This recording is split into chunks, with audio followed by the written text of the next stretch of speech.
அனைவருக்கும் வணக்கம். அன்பால் இணைவோம், ஆரோக்கியமாக வாழ்வோம். இன்றைய இணைந்திடுங்கள் ஹெல்தி ஹோம் சமையலோடு. இன்றைக்கி நம்ம ஹெல்தி ஹோம் சமையலில் குக்கர் கடப்பா எப்படி செய்கிறதுன்னு பார்க்க போகிறோம். குக்கர் கடப்பா வந்து இட்லி, தோசை, பூரி, சப்பாத்தி, டிஃபன் ஐட்டத்துக்கு தொட்டுக்க நல்லாயிருக்கும். செய்கிறதுக்கு வந்து 100 கிராம் பைத்தம்பருப்பு, 200 டம்ளரால் அரை டம்ளர் பைத்தம்பருப்பு, 1 டீஸ்பூன் பெருஞ்சீரகம்,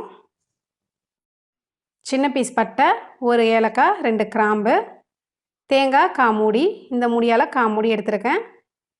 இஞ்சி பூண்டு பேஸ்ட் 1 டீஸ்பூன், உருளைக்கிழங்கு, தக்காளி, வெங்காயம், கருவேப்பிலை, கொத்தமல்லி, இந்த சைஸ் பச்சை மிளகா 3 எடுத்துருக்கேன். இப்போ எப்படி செய்யுதுன்னு பார்ப்போம். குக்கரில் 1 டேபிள் ஸ்பூன் எண்ணெய் சேர்த்துப்போம். எண்ணெய் சூடானோடனே இதில் நம்ம வச்சுருக்க பெருஞ்சீரகத்தில் பாதி சேர்த்துப்போம்.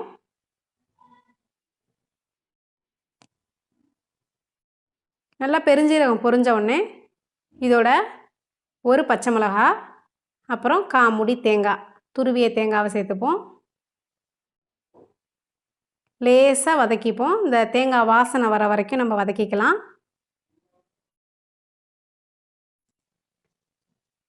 தேங்காய் வந்து நம்ம வறுக்காமல் சேர்த்துக்கிறோன்னா கூட சேர்த்துக்கலாம். வறுத்தா வாசனையாக இருக்கும், அதுக்காக தான் வறுத்து நம்ம சேர்த்துக்கிறோம். இப்போ இந்த அளவுக்கு வறுபட்டோன்னே, லேசாக வறுபட்டோன்னே இதை நம்ம வந்து மிக்ஸி ஜாரில் போட்டு கொஞ்சமாக தண்ணி சேர்த்து அரைச்சிக்கலாம். நல்லா சூடு ஆறுனதுக்கப்புறம் அரைச்சிப்போம். அடுத்ததாக அதே குக்கரில் 1 டேபிள் ஸ்பூன் எண்ணெய் சேர்த்துப்போம். எண்ணெய் சூடானோடனே இதில் 1 பீஸ் பட்டை, 1 ஏலக்காய், 2 கிராம்பு, அதோடு நம்ம வச்சுருக்க மீதி பெருஞ்சீரகத்தையும் சேர்த்துப்போம்.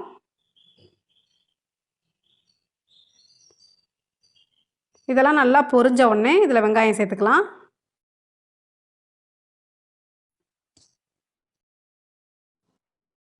நல்லா செவந்த உடனே இதில் நம்ம வெங்காயம் சேர்த்துப்போம்.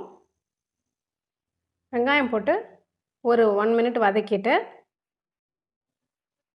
இஞ்சி பூண்டு பேஸ்ட்டு சேர்த்துக்கலாம். 1 டீஸ்பூன் இஞ்சி பூண்டு பேஸ்ட். அடுத்ததாக ஒரு 1 மினிட் வதக்கிப்போம். இந்த இஞ்சி பூண்டு பேஸ்ட் வாசனை லைட்டாக போகிற வரைக்கும் வதக்கிப்போம்.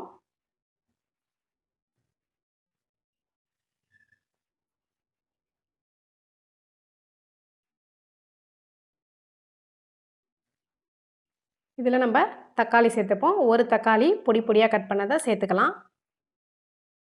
இதையும் நம்ம 1 மினிட் வதக்கிப்போம்.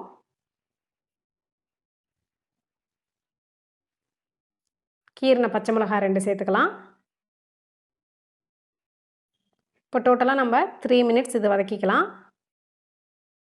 இதோட வாசனைக்காக நம்ம ஒரு கொத்து கறி லீவ் சேர்த்துப்போம்.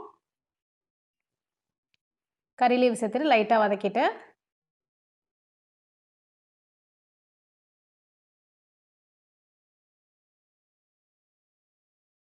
அடுத்ததாக பைத்தம்பருப்பு நல்லா தண்ணியில் அலசிட்டு அதை சேர்த்துப்போம். 1 கப் பைத்தம்பருப்புக்கு 4 கப், 3லேருந்து 4 கப் தண்ணி சேர்த்துப்போம்.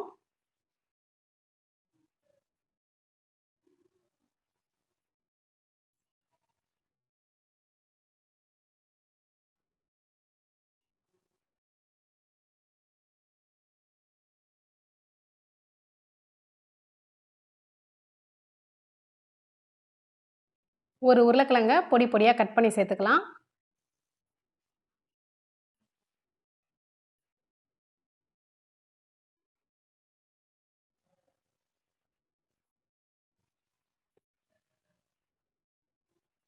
கடைசியாக இதோட 1 டீஸ்பூன் சால்ட்,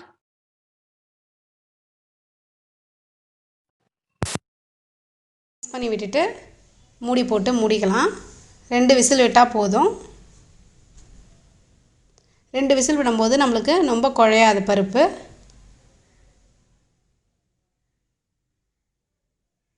ஆவி வெளில வருதான்னு செக் பண்ணிவிட்டு நம்ம வெயிட் போட்டுக்கலாம். 2 விசில் விட்டு இறக்கிப்போம். இந்த விசில் வர டைமில் நம்ம தேங்காய் வறுத்து வச்ச தேங்காவை கொஞ்சமாக தண்ணி ஊற்றி நல்லா பேஸ்ட்டாக அரைச்சி எடுத்துக்கலாம். நல்லா 2 விசில் வந்துட்டு இப்போ வெயிட்டை எடுத்துட்டு ஸ்டீம் போனதுக்கப்புறம் வெயிட்டை எடுத்துட்டு ஓப்பன் பண்ணணும்.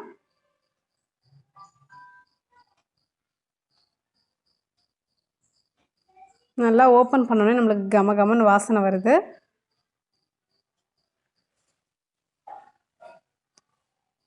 இதில் நம்ம இப்போ அரைச்சி வச்ச தேங்காய் பேஸ்ட்டை சேர்த்துக்கலாம்.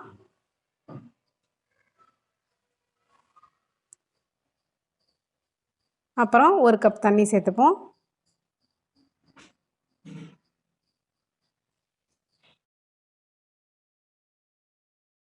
எல்லாத்தையும் நல்லா மிக்ஸ் பண்ணி விட்டுட்டு ஒரு கொதி விட்டு இறக்கிப்போம். ஏற்கனவே சூடாக இருக்கனால ரொம்ப நேரம்லாம் ஆகாது, டக்குன்னு கொதிக்க ஆரம்பிச்சிடும்.